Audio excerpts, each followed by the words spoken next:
మహిళా premier league 2026 season ఫైనల్కు చేరుకుంది. ఎలిమినేటర్ మ్యాచ్లో ఢిల్లీ క్యాపిటల్స్ గుజరాత్ జైంట్స్ను ఓడించి ఫైనల్ బెర్త్ను కన్ఫర్మ్ చేసుకుంది.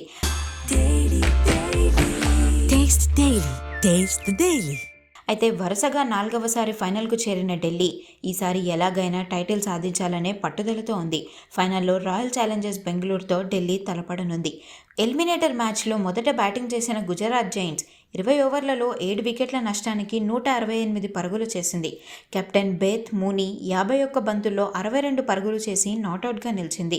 59 పరుగులకే 4 వికెట్లు కోల్పోయి కష్టాల్లో పడిన తన టీంను కెప్టెన్ బేత్ మూనీ ఆదుకుందనే చెప్పాలి. 169 పరుగుల లక్ష్యంతో బరిలోకి దిగిన ఢిల్లీ క్యాపిటల్స్ మంచి స్టార్ట్ను అందుకుంది. ఓపెనర్లు Lizelle Lee, Shafali Verma power ప్లేలో వికెట్లు కోల్పోకుండా 72 పరుగులు చేశారు. లిజెల్ లీ, షఫాలీ వర్మ కేవలం 7 ఓవర్లలోనే 89 పరుగుల భాగస్వామ్యాన్ని నెలకొల్పి తమ టీంకు విజయాన్ని అందించారు. ఇక ఫైనల్ మ్యాచ్లో స్మృతి మందన సేనతో తలపడబోతోంది జమీమా టీం.